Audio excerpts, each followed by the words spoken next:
ശമൂവേലിന്റെ 2-ാം പുസ്തകം 12-ാം അധ്യായം 7-ാം വാക്യം. നാഥാൻ ദാവീദിനോട് പറഞ്ഞത്, ആ മനുഷ്യൻ നീ തന്നെ. കഴിഞ്ഞ വർഷങ്ങളിലായി ഏലിയാവ്, ഹാഗാർ, മോശ, ഇന്ന് ദാവീദിന്റെ ധ്യാനത്തിൽ വളരെയധികം കാര്യങ്ങൾ ദാവീദിനെ കുറിച്ച് പറയുന്നതിനല്ല, നമ്മുടെ കൺവെൻഷന്റെ തീമായി എടുത്തിരിക്കുന്ന എഴുന്നേൽപ്പീൻ നാം പോകാം, ആ വിഷയത്തെക്കുറിച്ച് നമുക്ക് ഇതോടൊന്നിച്ച് ഒരുമിച്ച് ധ്യാനിക്കാവുന്നതാണ്. 3-4 വ്യക്തികൾ നമ്മുടെ സ്മരണയിൽ വരുന്നത് നല്ലതാണ്. ഈ കൺവെൻഷന്റെ 2 സെക്രട്ടറീസ്, ഒരാൾ 1 വർഷം മുമ്പും ഏതാനും ദിനങ്ങൾക്ക് മുമ്പുമായി 2 പേരെ കടന്നുപോയി. ബഹുമാനപ്പെട്ട PD മാമനച്ചൻ, കഴിഞ്ഞ വർഷം TO ജോസഫ് അച്ഛൻ. ഈ കൺവെൻഷനോട് വളരെ ബന്ധപ്പെട്ട മറ്റ് 2 അച്ഛന്മാരാണ് MV ജോർജ് അച്ഛനും KP അലക്സാണ്ടർ അച്ഛനും. അത് കഴിഞ്ഞാൽ നമ്മുടെ മനസ്സിൽ വരേണ്ട 2 വ്യക്തികൾ ഒരു പുരുഷനും ഒരു സ്ത്രീയുമാണ്. അർത്ഥമക്കാരല്ല. ഒന്ന്, ജാർഖണ്ഡിൽ ട്രൈബൽ ആളുകൾക്ക് വേണ്ടി ജീവനെ അർപ്പിച്ച വത്സ ജോൺ എന്ന സിസ്റ്റർ. മറ്റൊരാള് ദശാബ്ദങ്ങളായി ഈ കേരളത്തിൽ മുഴങ്ങിയ അനുഗ്രഹീത ശബ്ദമായിരുന്നു. അദ്ദേഹത്തെക്കുറിച്ച് പറയുന്നത് പ്രഭാഷണങ്ങളുടെ രാജശില്പി എന്നാണ്. ഭാഷാഭൂഷണി അദ്ദേഹത്തിന്റെ വിയോഗത്തെക്കുറിച്ച് പറഞ്ഞത്, അരങ്ങ വാണ വാക്കാണ് പോയിരിക്കുന്നത്. മലയാളത്തിന്റെ ഒറ്റ വാക്ക്. നമ്മുടെ പ്രഭാഷണങ്ങൾ ഈ വേദിയിൽ ഉയരുന്നത് കേരളത്തിൽ മലയാളത്തിലാണ്. അതുകൊണ്ട് സുകുമാർ അഴീക്കോട് ജനുവരി 25-ാം തീയതി നമ്മെ വിട്ട് കടന്നുപോയി. പ്രത്യേക ഒരു വ്യക്തിത്വത്തിന്റെ ഉടമയാണ്. നമ്മൾ എഴുന്നേറ്റ് പോയി സത്യം, നീതി, ദയ, മൂല്യങ്ങൾ, അതിനെതിരായി സംഭവിക്കുന്നതിനെതിരെ ശബ്ദം മുഴക്കുക, ഇതൊക്കെ പറയുമെങ്കിലും അക്ഷോഭ്യനായി അദ്ദേഹത്തിന്റെ ആ യുദ്ധം തന്റെ അവസാനം വരെ നടത്തിയ ആളാണ്.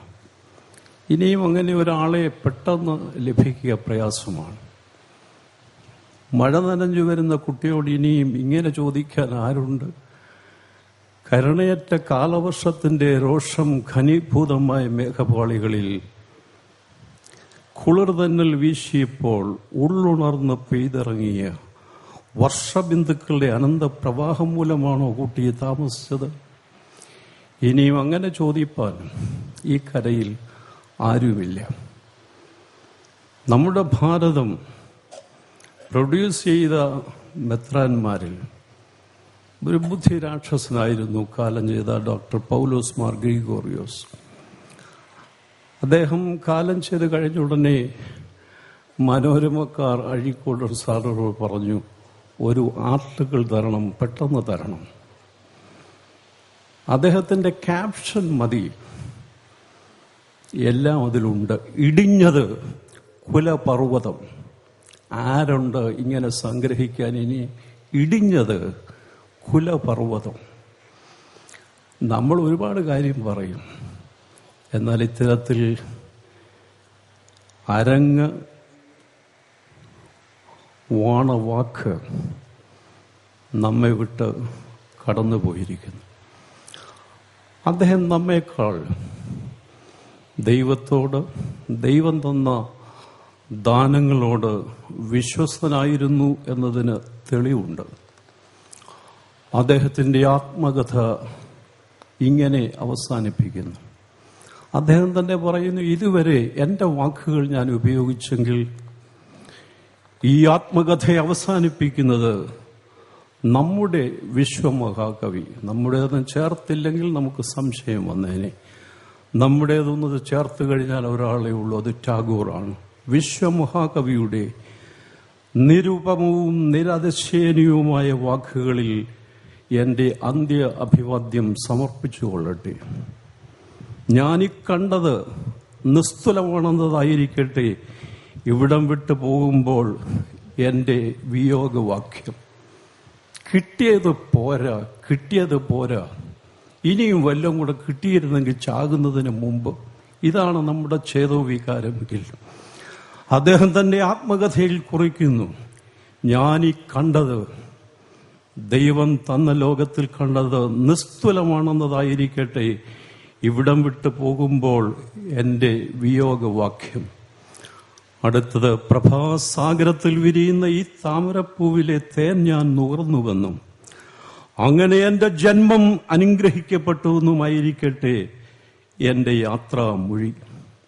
പ്രഭാസാഗരത്തിൽ വിരിയുന്ന ഈ താമരപ്പൂവിലെ തേൻ ഞാൻ നുകർന്നുവെന്നും അങ്ങനെ എൻ്റെ ജന്മം അനുഗ്രഹിക്കപ്പെട്ടെന്നുമായിരിക്കട്ടെ എൻ്റെ യാത്രാമൊഴി. എൻ്റെയും നിങ്ങളുടെയും യാത്രാമൊഴി എന്താണ്? കിട്ടിയത് പോരാ. ദൈവം അവന് കൊടുത്തു, ഇവന് കൊടുത്തു, എനിക്കൊന്നും തന്നില്ലല്ലോ. ഇതാണോ നമ്മുടെ അന്ത്യ അഭിവാദ്യം?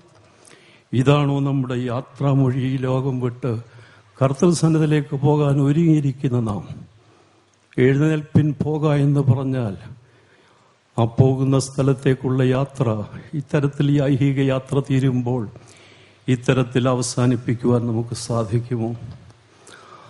അദ്ദേഹം തന്നെ പറയുന്നു, തൻ്റെ ജീവിതത്തിൽ മറക്കാനാവാത്ത അനുഭവമാണ് വർഷങ്ങൾക്ക് മുമ്പ് തൃശ്ശൂരിലെ 7 സായം സന്ധ്യങ്ങളിൽ താൻ ചെയ്ത 7 പ്രഭാഷണങ്ങൾ.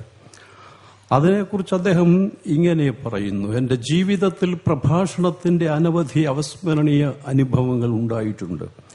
പക്ഷെ 7 ദിവസങ്ങളിലെ 7 പ്രഭാഷണങ്ങളെ ഒരൊറ്റ പ്രഭാഷണമാക്കി തീർത്തത് ഈ സദസ്സിൻ്റെ ഇക്കണ്ട തന്മയീഭാവം നിറഞ്ഞ ഏക മനസ്സാണ്. നാം ഏത് ഏക മനസ്സിനെയാണോ തേടിപ്പോകുന്നത്, ഈ അന്തരീക്ഷത്തിൽ അത് നിറഞ്ഞു നിൽക്കുന്നു. ആ ദുർലഭമായ ഏക മനസ്സിന്റെ വിജയപൂർവമായ സാഫല്യമാണ് ഈ കഴിഞ്ഞ 7 ദിനങ്ങളിൽ നാം അനുഭവിച്ചത്. 7 വാക്ക് ഒന്നിച്ച് പറഞ്ഞുളവായ സൗഹാർദ്ദം, വചനത്തിന്റെയും ശ്രവണത്തിന്റെയും ആലിംഗനം നടക്കാതെ, ശരിയാണല്ലോ, എത്രയോ പ്രഭാഷണങ്ങൾ സ്റ്റാൻലി ജോൺസ്, ഇങ്ങനെ നീണ്ട നിരയാണ്. എന്നാൽ വചനം ഘോഷിക്കപ്പെടുന്നു, വചനത്തിന്റെയും ശ്രവണത്തിന്റെയും ആലിംഗനം നടക്കാതെ ജീവിതത്തിന്റെ എല്ലാ വേദികളിലും വ്രതഭംഗങ്ങൾ നടക്കുമ്പോൾ നമ്മുടെ ഈ ആഴ്ചത്തെ സൗഭാഗ്യം, അദ്ദേഹം പറയുന്നു, ചെറിയ നേട്ടമല്ല. വിദൂരമായ ദേശീയ പുരോഗതിയുടെ ചക്രവാളത്തിലേക്ക് വഴി തെളിയിക്കുവാൻ ഇവിടെ കൂടിയ നാമാകുന്ന മിന്നാമിനുകളുടെ ഹൃദയത്തിന്റെ വെട്ടം മതിയാകുമെന്ന് നമുക്ക് വിശ്വസിക്കാം. നമുക്ക് ശോഭയേറിയ നാട്, അതിലേക്ക് നടന്നു നീങ്ങുമ്പോൾ നീങ്ങുന്ന പാതയിലെ സഹയാത്രികരെയും പാതയെയും പ്രകാശിപ്പിക്കുന്നതിന് ഇത്രയും മിന്നാമിനുകൾ പ്രകാശിക്കുവാൻ സാധിച്ചാൽ തീർച്ചയായും ചാരിതാർത്ഥ്യജനകമായ അനുഭവമാണ്. ആ വഴിയിലൂടെ ചെന്ന് നമുക്ക് ഈ നാടിന്റെ നവസംസ്കാരത്തിന്റെ പടിവാതിലും കടന്ന് ശ്രീകോവിൽ വരെ ചെന്നെത്താനും കഴിഞ്ഞേക്കാം. തുടക്കം നമ്മുടെ മനസ്സിലെ മാറ്റമാണ്. മനസ്സ് ചിന്ത കൊണ്ടല്ല, കർമ്മം കൊണ്ടാണ് മാറ്റുക. അനിവാര്യമായി ഈ മാറ്റം സൃഷ്ടിക്കുവാൻ നമ്മൾ നാളെ തന്നെ ഒന്നിച്ച് കുരുക്ഷേത്രത്തിൽ ഇറങ്ങുമ്പോൾ അതിന്റെ സെക്കുലർ യൂസേജിൽ ധർമ്മയുദ്ധത്തിന്, തിന്മയ്ക്ക്, അനീതിക്ക് കാപട്യനിര യുദ്ധം, അതിനിറങ്ങുമ്പോൾ ഇവിടെ ഉയർന്ന സ്വരതരംഗങ്ങൾ നമ്മെ തലോടി മുന്നോട്ട് നടത്തുന്നതിന് അവിടെ എത്തിയിരിക്കുമെന്ന് പ്രതീക്ഷിക്കട്ടെ. സുന്ദരമായ പ്രതീക്ഷയാണ്. നമുക്ക് എന്ത് പ്രത്യാശയാണ്? ആകയാൽ വിശ്വാസം, പ്രത്യാശ, സ്നേഹം, ഇതിൽ വലുതോ സ്നേഹം? വാക്യമറിയാം. അദ്ദേഹം തന്റെ 7-ാം ദിനത്തിലെ പ്രസംഗം അവസാനിപ്പിക്കുമ്പോൾ പ്രതീക്ഷിക്കുന്നു ഇങ്ങനെ. എങ്ങനെ പ്രതീക്ഷിക്കുന്നു? മനസ്സിന്റെ മാറ്റമാണ് ആവശ്യം. ചിന്ത കൊണ്ടല്ല, കർമ്മം കൊണ്ടാണ് മനസ്സിന്റെ മാറ്റം സാധിക്കേണ്ടത്. ആ അനിവാര്യമായ മാറ്റത്തിനായി നാം നാളെ കുരുക്ഷേത്രത്തിലെത്തുമ്പോൾ, ഈ കഴിഞ്ഞ ദിനങ്ങളിൽ നാളെ കൂടെ കൂട്ടുമ്പോൾ 8 ദിനങ്ങളിൽ ഈ വേദിയിൽ നിന്നുയർന്ന സ്വരതരംഗങ്ങൾ നമ്മെ തലോടി മുന്നോട്ട് നയിക്കുന്നതിന് അവിടെ എത്തിയിരിക്കുമെന്ന് പ്രതീക്ഷിക്കട്ടെ. നിശ്ചയമായി യേശു കാണും. കുരുക്ഷേത്രത്തിൽ ധർമ്മയുദ്ധത്തിന് നാം എത്തിയാൽ യേശു പറഞ്ഞ വാഗ്ദാനങ്ങൾ ഒന്നതാണ്: ഞാനോ എല്ലാ നാളിലും ലോകാവസാനത്തോളം നിങ്ങളോടുകൂടെ ഉണ്ടായിരിക്കും. നമുക്ക് നമ്മുടെ യാത്രയെക്കുറിച്ച് വ്യക്തതയുണ്ടോ? ഒരു പാട്ടിന്റെ ഈരടികൾ ഇങ്ങനെയാണ്: യാത്ര തുടരുവതെന്തിനായി? ഒരു മകളെ ഇട്ടേച്ചൊരമ്മ ഓടിപ്പോകുമ്പോൾ അടുത്ത പോയതെങ്കിലും പിന്നെ പിടികിട്ടിയിട്ടുണ്ട്. എത്രയോ ആളുകൾ പോയിട്ട് എവിടെയാണെന്ന് പോലും അറിയില്ല. കാരണം ഇതാണ്: യാത്ര തുടരുവതെന്തിനായി, ഇരുൾ കാട്ടിലലഞ്ഞു തളർന്നു. എന്തിനാണ് ഈ ജീവിതയാത്ര തുടരേണ്ടത്? അവസാനിപ്പിക്കുകയല്ലേ നല്ലത്?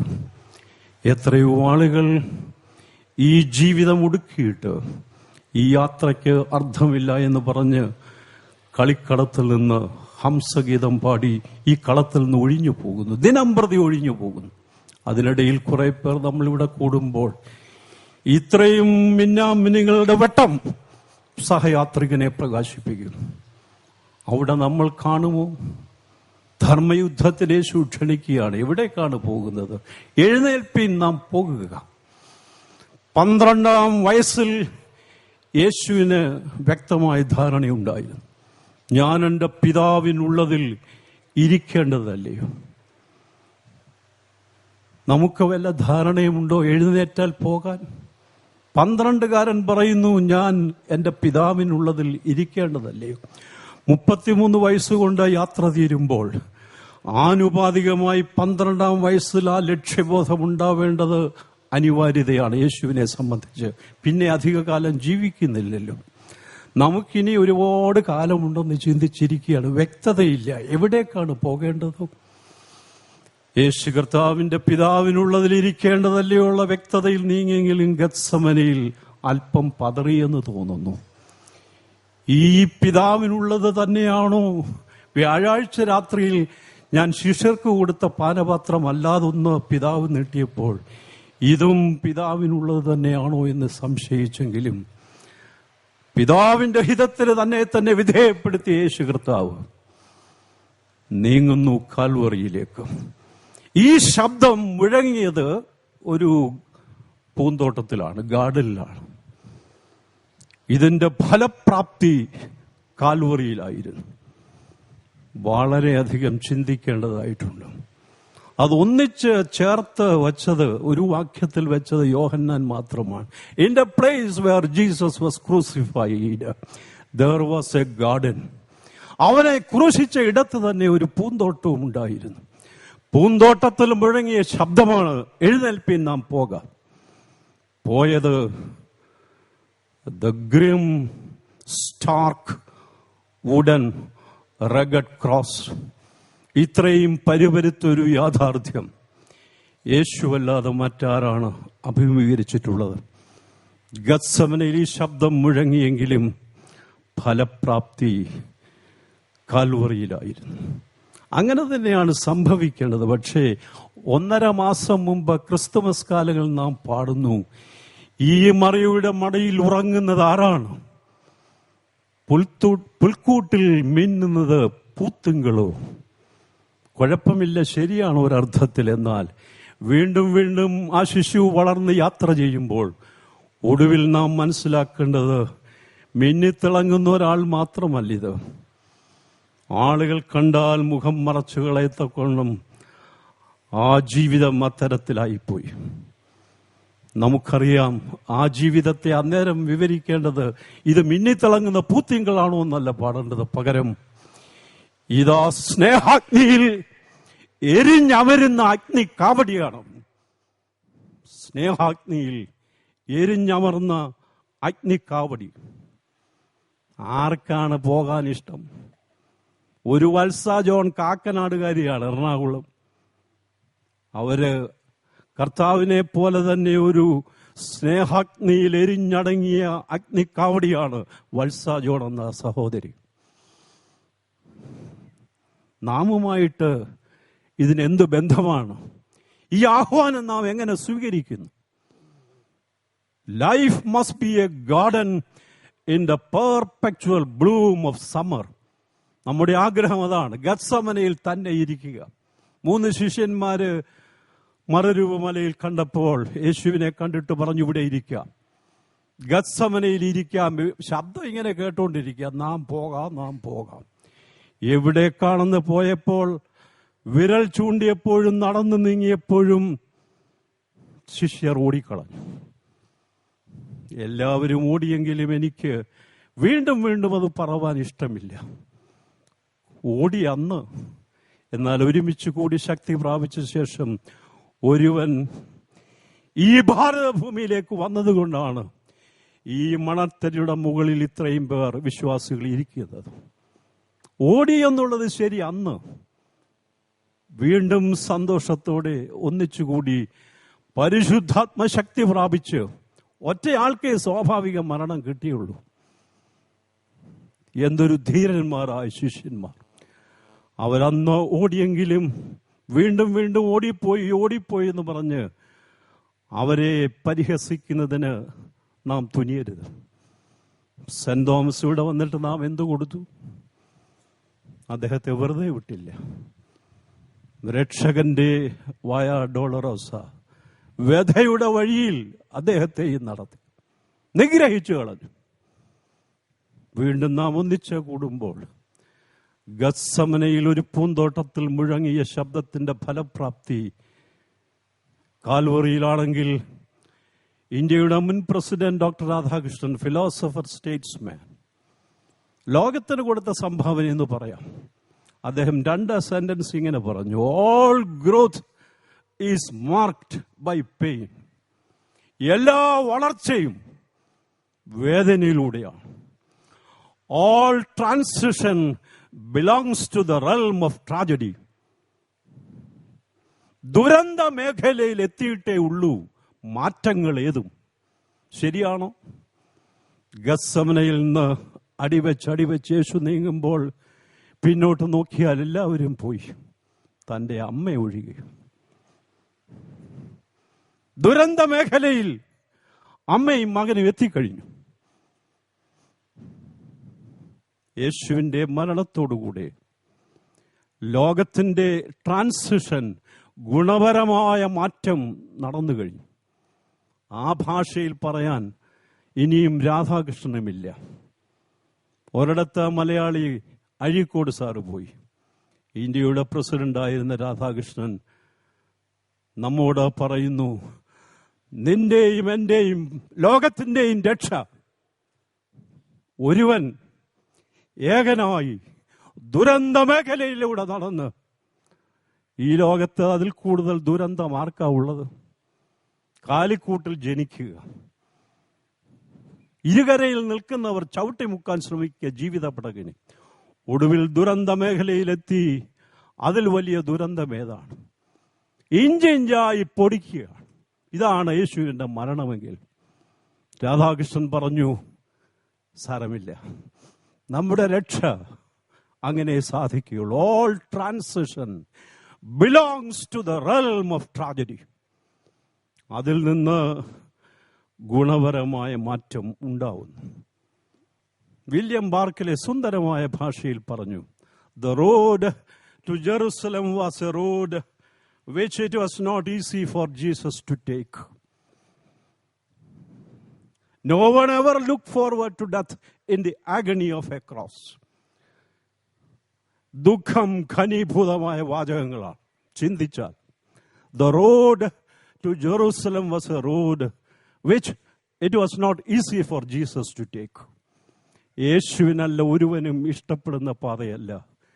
ഒടുവിൽ യെരുശലേമിലേക്ക് പോകുവാൻ മനസ്സുറപ്പിച്ചപ്പോൾ യേശു കാണാതെ പോയതല്ല, കണ്ടു തന്നെ പോയി. ഇതിൻ്റെ അന്തം ഭീകരമായിരിക്കും. ഇതിൻ്റെ അന്തം. No one ever looked forward to death in the agony of a cross. ഇന്ന് കുരിശുമരണം ഇവിടെയില്ല. അവിടെയുള്ളവർക്ക് പിടികിട്ടും നിശ്ചയമായി. ആരാണ് അത്തരത്തിലുള്ള ഒരു മരണം പ്രതീക്ഷിക്കുക? എങ്കിലും രാധാകൃഷ്ണൻ പറഞ്ഞു, അതിലൂടെ രക്ഷ, ഗുണപരമായ മാറ്റം, ട്രാൻസിഷൻ സാധിക്കുകയുള്ളൂ. ദുരന്ത മേഖലയിൽ എത്തിയിട്ടേ ഉള്ളൂ മാറ്റങ്ങൾ ഏതുമെങ്കിൽ, അത് വിശ്വസിക്കുന്നുവെങ്കിൽ. നമ്മളിങ്ങനെ ഇരുന്നാൽ, വത്സ ജോൺ ഒരിടത്തൊരു മദർ തെരേസ ഇങ്ങനെ പറഞ്ഞുകൊണ്ടിരിക്കാം, ലക്ഷക്കണക്കിന് ക്രിസ്ത്യാനികളായ നാം ഇതിനൊന്നും തയ്യാറല്ല. ഇതിന് തയ്യാറല്ല നമ്മൾ. മോറിസ് വെസ്റ്റിന്റെ ഷൂസ് ഓഫ് ദ ഫിഷർമാൻ, അതിൻ്റെ അവസാന രംഗത്ത് കാർഡിനൽസ് ന്യൂലി ഇലക്റ്റഡ് പോപ്പിനോട്, ഇപ്പോൾ ബിഷപ്പ് ആലഞ്ചേരിയെ കാർഡിനലാക്കുന്ന സമയമാണിത്. നമ്മുടെ ഹൃദയത്തിൽ പ്രാർത്ഥിക്കാമല്ലോ. എല്ലാവർക്കും സാധിക്കും അദ്ദേഹത്തിന് വേണ്ടി. ന്യൂലി ഇലക്റ്റഡ് പോപ്പിനോട് കാർഡിനൽസ് ചുറ്റും നിന്നവർ ചോദിച്ചു, വാട്ട് ഡു യു വാണ്ട്? അങ്ങ് എന്താഗ്രഹിക്കുന്നു? അദ്ദേഹം പറഞ്ഞു, men with fire in their hearts and wings to their feet. എങ്ങനെയുള്ള മനുഷ്യരെ? ഹൃദയത്തിൽ സ്നേഹാഗ്നി ജ്വലിക്കുന്ന ആളുകൾ. ചത്തയെ ചതഞ്ഞെന്നും പറഞ്ഞിരിക്കുന്നവരെ ആർക്ക് വേണം? യേശുവായിട്ടാണ് ഈ സൈന്യത്തെയും കൂടെ നടക്കുന്നത്. പുകഞ്ഞ തിരിയാണ്, ചതഞ്ഞ ഓടകളാണ്. എങ്കിലും യേശു പറഞ്ഞിട്ടുണ്ട്, ഞാൻ ഉപേക്ഷിക്കില്ല. അതുകൊണ്ട് നമുക്ക് ആ സൈന്യത്തിൽ കൂടാം. പോപ്പ് പറഞ്ഞു, സ്നേഹാഗ്നിയിൽ പിടയുന്ന എരിയുന്ന ഹൃദയത്തിന്റെ ഉടമകളെ എനിക്ക് വേണം. വിങ്സ് ടു ദെയർ ഫീറ്റ്, കാലിന് ചിറകുകളുള്ളവരെ ആവശ്യം എനിക്ക്. നമ്മൾ ആ ഗണത്തിൽപ്പെടുന്നവരാണോ? ഉദ്ധാനത്തിന്റെ സായങ്കാലത്ത് രണ്ടാളുകൾ യെരുശലേമിൽ നിന്ന് എമ്മൗസിലേക്ക് പോകുന്നുണ്ട്. കർത്താവ് അവർക്ക് മനസ്സിലായില്ലെങ്കിലും കൂടെ നടന്നു. കുറച്ചു കഴിഞ്ഞപ്പോൾ അവരോട് എന്താണ് തർക്കിക്കുന്നത് എന്ന് ചോദിക്കുന്നു. വാടിയ മുഖത്തോടെ അവർ നിന്നുവെന്ന് പറഞ്ഞിട്ട് ഒരാൾ സംസാരിച്ചു. ശരിയാണ്, ആ ഒരു ദുഃഖ സാഹചര്യത്തെ അതിജീവിക്കുന്നതിനുള്ള ഉൾബലം ക്ലയോപ്പാവിനെ ഉള്ളായിരുന്നു. രണ്ടുപേരും ദുഃഖിതരാണ്. ക്ലയോപ്പാവിന് നമുക്ക് പരുഷമായിട്ട് തോന്നാം, യേശുവിനോട് ഇങ്ങനെയൊക്കെയാണോ ചോദിക്കേണ്ടത്? എന്നാൽ അവന്റെ വികാരത്തിന്, ക്ലയോപ്പാവിന്റെ വികാരത്തിന് പുരസ്കാരം കൊടുക്കേണ്ടത് ആവശ്യം. സുവിശേഷ പ്രസംഗ സംഘത്തിൽ പുരസ്കാരം വല്ലതും ഇരിപ്പുണ്ടോ? ഒരെണ്ണം ക്ലയോപ്പാവിന് കൊടുക്കണം. അങ്ങനെ യേശുവിനോട് സംസാരിച്ചതിനല്ല, ദുഃഖം, ഈ സംഭവം ഞങ്ങളോടുകൂടെ നടക്കുന്ന ഒരാൾ അറിഞ്ഞില്ല എന്നുള്ള ദുഃഖം തളം കിട്ടിയ വാക്കുകളാണ്. യെരുശലേമിലെ പരദേശികളിൽ ഈ സംഭവം നീ മാത്രം അറിഞ്ഞില്ലെങ്കിൽ നിന്നോടുകൂടെ നടക്കുന്നത് ഞങ്ങൾക്ക് നാണക്കേടാണ്. നമുക്ക് നാണമെന്ന് പറയുന്നത് എന്നേ പോയി. എന്ന നാണമാ? ഏതിനെക്കുറിച്ച് നാണം നമുക്കുണ്ട്? ക്ലയോപ്പാവിന്റെ ചോദ്യത്തിൽ ഇത്രയുമുണ്ട്. ഞങ്ങളുടെ കൂടെ നടക്കുന്ന നീ ഈ കാര്യം അറിഞ്ഞില്ല എന്ന് പറയുമ്പോൾ ഇങ്ങനെ ഒരാളുടെ കൂടെ നടക്കുന്ന ഞങ്ങൾക്ക് നാണക്കേടാണ്. യെരുശലേമിലെ പരദേശികളിൽ നീ മാത്രം ഈ സംഭവം അറിഞ്ഞില്ലെന്ന്. യേശു വിടുകയില്ല. അവരെ വീണ്ടും പറയിക്കുന്നതിന് ആവശ്യമായ ചോദ്യം എന്ത് എന്ന് ചോദിക്കുന്നു. അപ്പോൾ പറഞ്ഞു, ദൈവത്തിന്റെയും മനുഷ്യരുടെയും മുമ്പാകെ വാക്കിലും പ്രവൃത്തിയിലും ശക്തനായിരുന്ന ഒരാൾ, ഒരു പ്രവാചകൻ. ഞങ്ങൾ അവനെ ഞങ്ങളുടെ വീണ്ടെടുപ്പുകാരനെന്ന് ആശിച്ചിരുന്നു. പോയിരിക്കുന്ന ആശ പൊയ്പോയാൽ എങ്ങനെ ജീവിക്കും? ക്ലയോപ്പാവ് അനുഗ്രഹീതനാണ്. അദ്ദേഹത്തിന്റെ അനുഗ്രഹത്തിന്റെ കാരണമായി പറയാവുന്നത്, ഒരുവൻ യേശുവിനെ കുറിച്ച് അറിഞ്ഞിട്ടില്ലെങ്കിൽ അതിനെക്കുറിച്ചുള്ള ഭാരം ക്ലയോപ്പാവിനെ പോലെ ആർക്കുണ്ട്? നിൽക്കുന്ന എനിക്കും ഇരിക്കുന്ന നിങ്ങൾക്കും ഇതിന്റെ അംശമുണ്ടായിരുന്നെങ്കിൽ ഭാരത സുവിശേഷീകരണം എത്ര അനായാസനം നടന്നേനെ. ഈ കാര്യം അറിയാത്ത നീ ഞങ്ങളുടെ കൂട്ടുകാരൻ എന്ന് പറയുന്നത് ഞങ്ങൾക്ക് നാണക്കേടാണ്. യേശു ചോദിച്ച് എന്തെന്ന് ഉപയോഗിച്ചപ്പോൾ യേശുവിനെ കുറിച്ച് പറയാവുന്ന അങ്ങേയറ്റത്തെ ആഡ്ജക്റ്റീവ്സ്, അങ്ങേയറ്റത്തെ ബഹുമതി വാചകങ്ങളാണ് ക്ലയോപ്പാവ് യേശുവിനോട് പറയുന്നത്. എന്നാൽ ഞങ്ങൾക്കിപ്പോൾ ആശയ്ക്ക് വകയില്ല. അവനെ കൊന്നത് സാധാരണക്കാരല്ല, മഹാപുരോഹിതന്മാരും രാജ്യത്തെ പ്രമാണികളും അവനെ നിഗ്രഹിച്ചു കളഞ്ഞു. ഞങ്ങളോ അവൻ ഞങ്ങളുടെ വീണ്ടെടുപ്പുകാരനെന്ന് ആശിച്ചിരുന്നു. ആലപ്പുഴക്കാരൻ കൊച്ചൻ രാഹുൽ പോയത് ദുഃഖം. ഇത്രയും വർഷം അവർ പിടിച്ചു നിന്നത് അമ്മ പറയുന്നുണ്ട്. പോലീസുകാർ അന്വേഷിച്ചുകൊണ്ടേയിരിക്കുന്നു, അന്വേഷണം തുടരുന്നു എന്നത് തന്നെ ഞങ്ങൾക്കൊരാശയായിരുന്നു. CBI പറയുന്നു ഇനിയും അന്വേഷിച്ചത് കൊണ്ട് പ്രയോജനമില്ല എന്നുള്ള റിപ്പോർട്ട് കൊടുക്കാൻ പോവുകയാണ്. അതവിടെ ഇരിക്കട്ടെ. അന്വേഷിക്കുന്നു എന്നുള്ളത് തന്നെ അമ്മയ്ക്കും അപ്പനും ഒരു പ്രത്യാശയായിരുന്നു. കിട്ടുമായിരിക്കാം. ക്ലയോപ്പാവ് പറഞ്ഞു, ഞങ്ങൾ ആശിച്ചിരുന്നു, ഞങ്ങളുടെ ആശ പൊയ്പോയിരിക്കുന്നു, പ്രത്യാശ പൊയ്പോയിരിക്കുന്നു. എങ്കിലും ചില സ്ത്രീകൾ പോയി ഏതൊക്കെയോ കണ്ടു എന്ന് സാക്ഷിച്ച് ഞങ്ങളുടെ അടുക്കൽ വന്നു. അത് കഴിഞ്ഞ് അപ്പം നുറുക്കയിൽ സന്ധ്യോടടുത്തപ്പോൾ അവരുടെ ക്ഷണം യേശു സ്വീകരിക്കുകയാണ്. അപ്പം നുറുക്കയിൽ യേശു പ്രത്യക്ഷനായി. അവരുടെ കണ്ണുകൾക്ക് യേശുവിനെ പിടികിട്ടി. അത് കഴിഞ്ഞ് അവർ പറയുന്ന വാക്കുകൾ ന്യൂലി ഇലക്റ്റഡ് പോപ്പ് മോറിസ് വെസ്റ്റിന്റെ കഥയിലെ പോപ്പ് പറഞ്ഞ അതേ കാര്യം സംഭവിക്കുകയാണ്. പോപ്പ് എന്തോ പറഞ്ഞു? I want men with fire in their hearts and wings to their feet. അങ്ങോട്ട് ക്ലയോപ്പാവും പ്രിയപ്പെട്ടയാളും വാടിയ മുഖത്തോടെ നടന്നെങ്കിൽ, ദുഃഖിതരായി യാത്ര ചെയ്തെങ്കിൽ, അത് കഴിഞ്ഞു പറയുന്നു ഇത് യേശുവാണെന്ന് മനസ്സിലായപ്പോൾ അവർ ചിലപ്പോൾ ക്ഷമയും ചോദിച്ചാണ്, ഞങ്ങൾ ഇങ്ങനെയൊക്കെ പറഞ്ഞു പോയല്ലോ നിന്നോട്.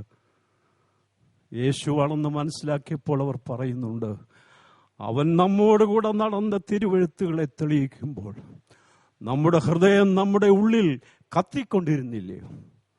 അത് കഴിഞ്ഞ് മഹാസന്തോഷത്തോടെ വാടിയ മുഖത്തോടെ എമ്മൗസിലേക്ക്, മഹാസന്തോഷത്തോടെ യെരുശലേമിലേക്ക്. അതാണ് പോപ്പ് ആവശ്യപ്പെട്ടത്. Men with fire in their hearts and wings to their feet. നമുക്കിത് സാധിക്കണം.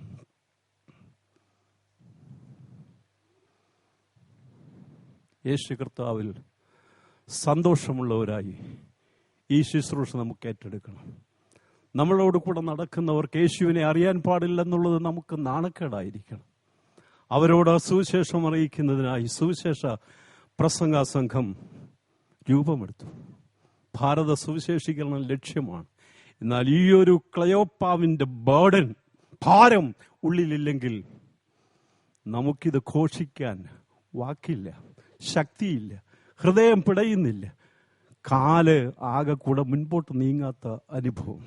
ഇപ്പോൾ അവരുടെ കണ്ണിൽ പ്രകാശമുണ്ട്, രണ്ടുപേരുടെയും. അവരുടെ നടത്തയ്ക്കൊരു ദൃഢതയുണ്ട്. There is a new poise and dignity and a well-settled peace in their whole bearing. ഇത് ഈ സുവിശേഷകർക്ക് നമുക്കെല്ലാം വളരെയധികം ആവശ്യമാണ്. പ്രതികരിക്കാൻ സാധിക്കുമോ? നമ്മൾ ചെയ്യുന്നത് ധ്യാന കേന്ദ്രമുണ്ട്, പ്രാർത്ഥനാ മാളികയുണ്ട്. അത് തന്നെ ആളിനെ കിട്ടുന്നില്ല. സുഖമായിട്ടിരുന്ന് പ്രാർത്ഥിച്ചാൽ മതി, കിട്ടുകയില്ല. പിന്നാണോ പോകാൻ ആളിനെ കിട്ടുക? ജാർഖണ്ഡിലേക്ക് വിളിച്ചാൽ ആര് പോകുമെന്നാണ്? കലഹാണ്ടിയിലേക്ക് പോകാൻ ആരെയും കിട്ടിയില്ല. നമുക്കിതെങ്ങനെ ഈ കാര്യം നടത്താൻ സാധിക്കും? മഹാത്മാഗാന്ധി വർഷങ്ങൾക്ക് മുമ്പ് പറയുന്നുണ്ട്, ഞാൻ ഈ ഇന്ത്യയുടെ സ്വാതന്ത്ര്യ സമ്പാദനം അമ്പലത്തിലെ വഴിപാടായി തരം താഴ്ത്തിയവനല്ല. അതായത് പോകുന്ന വഴിക്ക് എറിഞ്ഞു കൊടുക്കുക, ഇരിക്കട്ടെ അവിടെ ഇരിക്കട്ടെ, ഇവിടെ ഇരിക്കട്ടെ, കുറച്ച് രൂപ, നീ കാര്യം സാധിച്ചു തന്നോണം. ഇന്ത്യയുടെ സ്വാതന്ത്ര്യ സമ്പാദനം.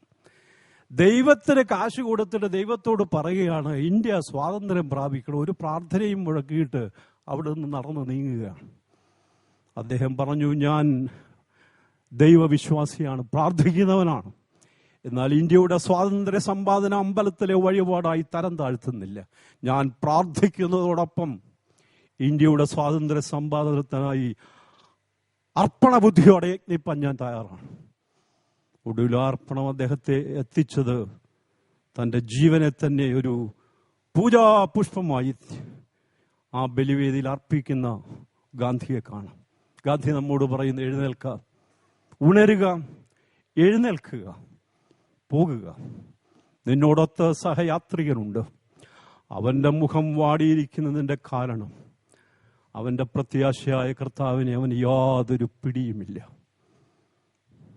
നമ്മൾ അവരോട് കൂടെ നടക്കുന്നുവെങ്കിലും, പറയാൻ മടിക്കുന്നുവെങ്കിൽ, നമുക്കതിനെക്കുറിച്ചൊരു ലജ്ജ ഉണ്ടായിരിക്കണം, നാണമുണ്ടായിരിക്കണം. ഈ കൺവെൻഷനിലൂടെ അത്രയെങ്കിലും സാധിച്ചാൽ വലിയ കാര്യമാണ്. ഈച്ച പാറി വീഴുമ്പോൾ ഉദാസീനമായി കൈയാട്ടാനുള്ള പ്രതികരണശേഷി പോലും നഷ്ടപ്പെട്ട ജനതയാണ്. അതും അവിടെ ഇരിക്കട്ടെ, അതിൻ്റെ മുകളിൽ ഇരിക്കുന്ന പലഹാരം അതിനോടുകൂടെ അങ്ങ് തിന്നാം. മറ്റേത് വലിയ മെനക്കേടാണ്. ഇതിൽ നിന്ന് നാം എന്ന് രക്ഷ പ്രാപിക്കും? അതിലേക്ക് കർത്താവ് നമ്മെ ക്ഷണിക്കുകയാണ്. ദാവീദ് ബോവാസിന്റെയും രൂത്തിന്റെയും ഗ്രാൻഡ് സണ്ണാണ്, പ്രപൗത്രനാണ്. ദാവീദിന്റെ വംശാവലിയിൽ യേശു ഉൾപ്പെടുന്നു. ശൗലിന്റെയും ദാവീദിന്റെയും ഗോത്രത്തിൽപ്പെടുന്ന ഒരു സ്ഥലമല്ല ജെറൂസലം. ഇദ്ദേഹത്തിന്റെ അസാധാരണമായ ബുദ്ധിയാണ് ഒരു ജനതയാക്കുവാൻ ഈ രണ്ട് ഗോത്രത്തിലും പെടാത്ത ഈ ഭൂപ്രദേശം അദ്ദേഹം മതപരമായും രാഷ്ട്രീയമായുള്ള ക്യാപിറ്റലാക്കി മാറ്റി, ജെറൂസലം. ഇന്നും ഹോളി ലാൻഡ് സന്ദർശിക്കുന്നവർക്ക് ഈ പോസ്റ്റേ കാണാം. മല്ലപ്പള്ളി റാന്നി എഴുതി വെക്കുന്ന പോലെ സിറ്റി ഓഫ് ഡേവിഡ്, ജെറൂസലം. അദ്ദേഹത്തിൻ്റെ അസാധാരണമായ ബുദ്ധി വൈഭവമാണ്. ഒരു ഏക ഇസ്രയേൽ എന്ന ബോധത്തിലേക്ക് ജനതയെ നയിച്ച ആളാണ് ദാവീദ്. അദ്ദേഹത്തിൻ്റെ തുടക്കം ക്ലേശകരമാണ്. ഇന്നത്തെ പോലെ നോമിനേഷൻ ബോർഡിൽ അധികം ആളുകളില്ലായിരുന്നു. സാമുവൽ പ്രവാചകൻ വന്നു കഴിഞ്ഞു. നോമിനേഷൻ ബോർഡിൽ ഒറ്റയാളേ ഉള്ളൂ,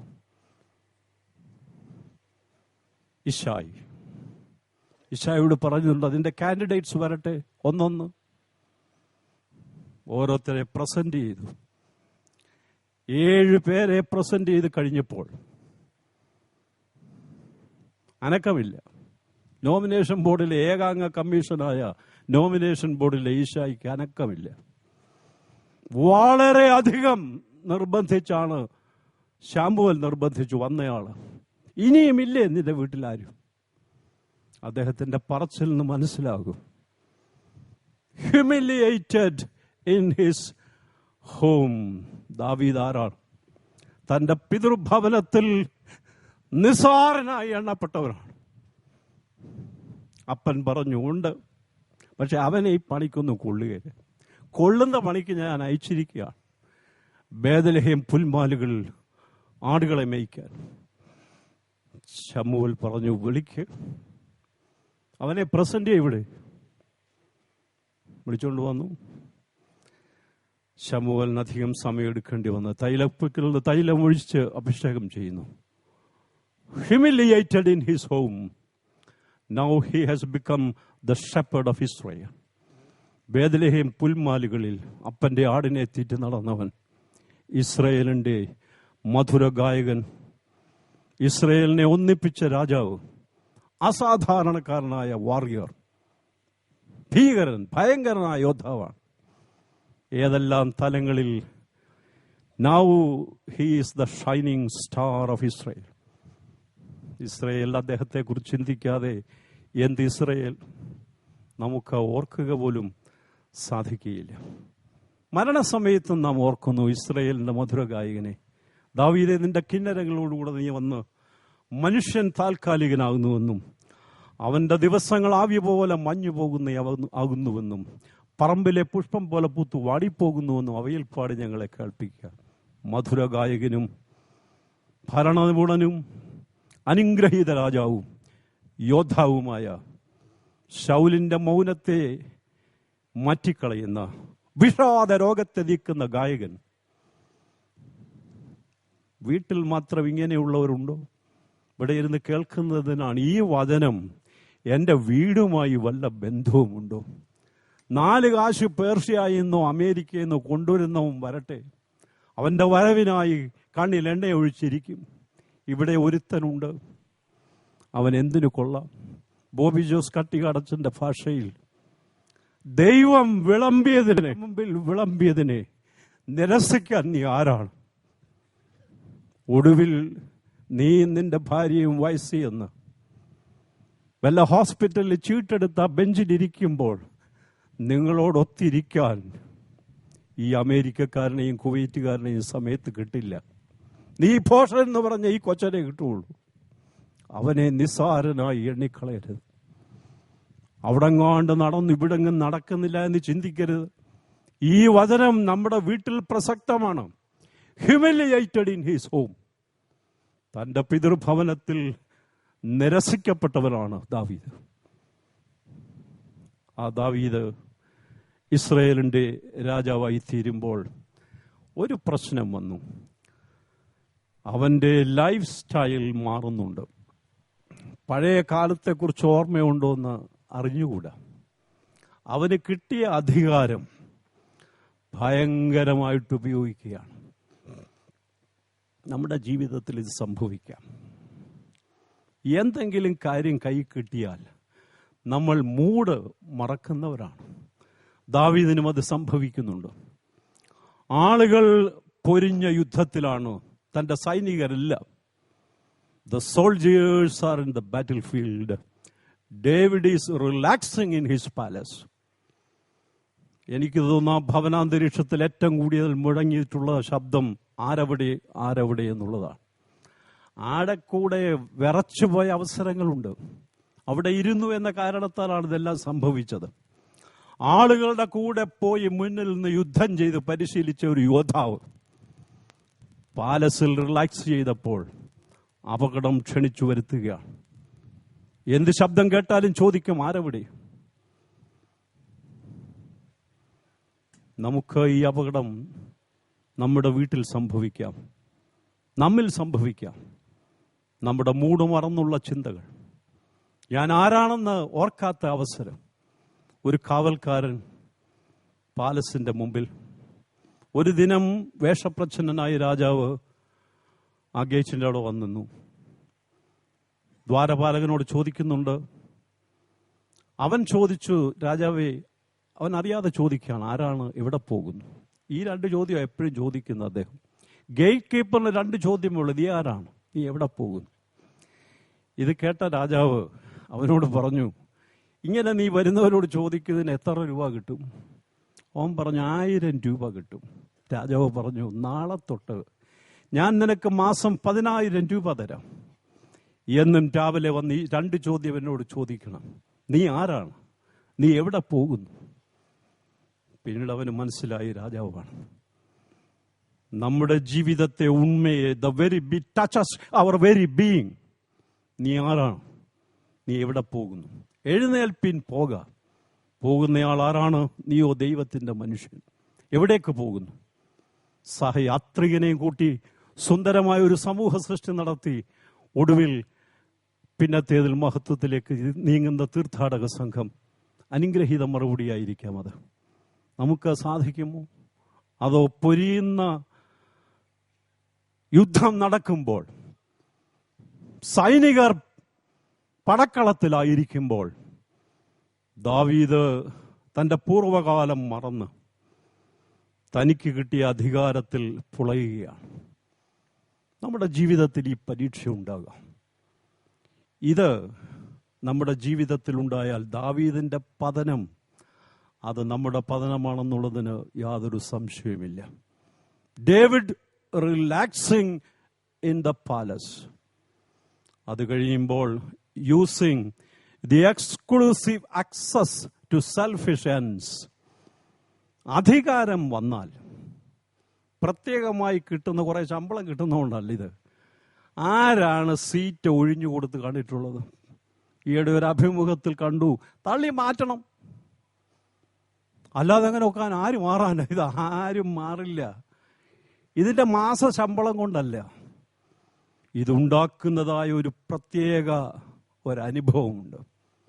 ഒരു feeling of prominence, image, power. ആർക്ക് ഇത് ഒഴിയാൻ സാധിക്കും? Exclusive access to selfish ends. എന്തോ ഇതിൻ്റെ അർത്ഥം? വേറെ ആളുകൾ ഒരു കുടിലിരുന്നാൽ ഈ കാഴ്ചയൊന്നും കാണാൻ ഒക്കുകയില്ല. ഇതൊരു പെന്റ് ഹൗസ് എന്ന് പറയും. അവിടെ ഇരുന്നാൽ സകലതും കാണാം. അതിലെ ഒരു കാഴ്ച ദാവീദിന്റെ ജീവിതത്തിന്റെ ഭ്രംശത്തിന് കാരണമായി. വഴി ഗതി തെറ്റാൻ ഒറ്റ കാഴ്ചയേ ഉള്ളൂ. അത് സാധിക്കുന്നത് ഇതുകൊണ്ടാണ്. Exclusive access to selfish ends. ആളുകൾ പടക്കളത്തിലാണ്, സൈനികർ. ഇയാൾ ഇവിടെ കുത്തിയിരിക്കുകയാണ് ഈ പാലസിൽ. പെന്റ് ഹൗസിൽ നിന്നാൽ എല്ലാം കാണാം. ആരെ കാണുന്നു? അവർ കാണാതെ തന്നെ അവരെ കാണാം. നല്ല അഡ്വാൻറ്റേജസ് പൊസിഷൻ. എന്തൊരു പ്രൊമിനൻസ് ആണിത്! അതെല്ലാം അദ്ദേഹം തൻ്റെ സ്വാർത്ഥ കാര്യങ്ങൾക്കായിട്ട് ഉപയോഗിച്ചപ്പോൾ വീഴ്ച, പതനം, നാശം, നഷ്ടം, നരകം ക്ഷണിച്ച് വരുത്തുകയായിരുന്നു. എന്ത് ക്ഷണിച്ചു വരുത്തി? He sent people. He took Bathsheba and he lay. 3 ക്രിയാപദങ്ങളാണ്. ആളുകളെ അയക്കുന്നു, ബത്ശബയെ കൊണ്ടുവരുന്നു.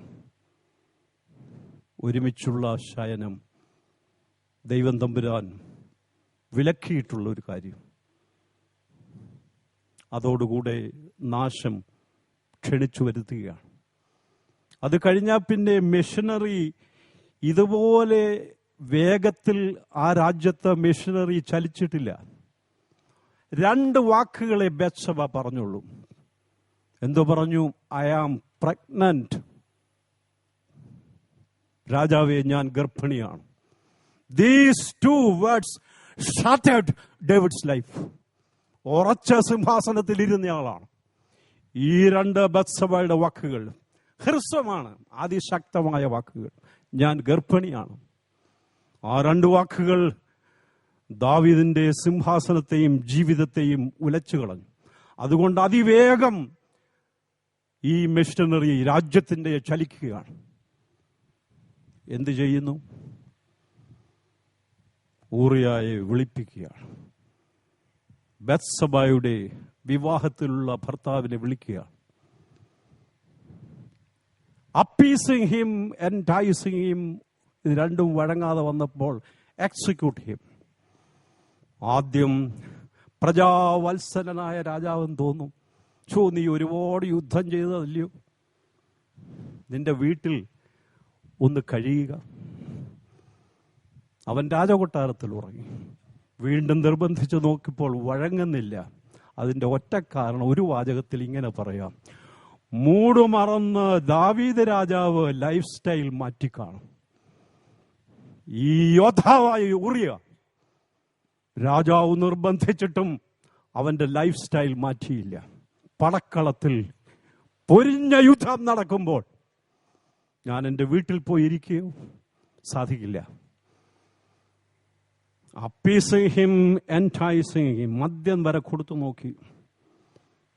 വരയെന്ന് പറഞ്ഞാൽ ഇന്ന് അതേ ഉള്ളൂ. അതുകൊണ്ട് വരയെന്ന് പറഞ്ഞാൽ എന്തോ അർത്ഥം? ഇന്നതിന് വലിയ അർത്ഥമില്ല.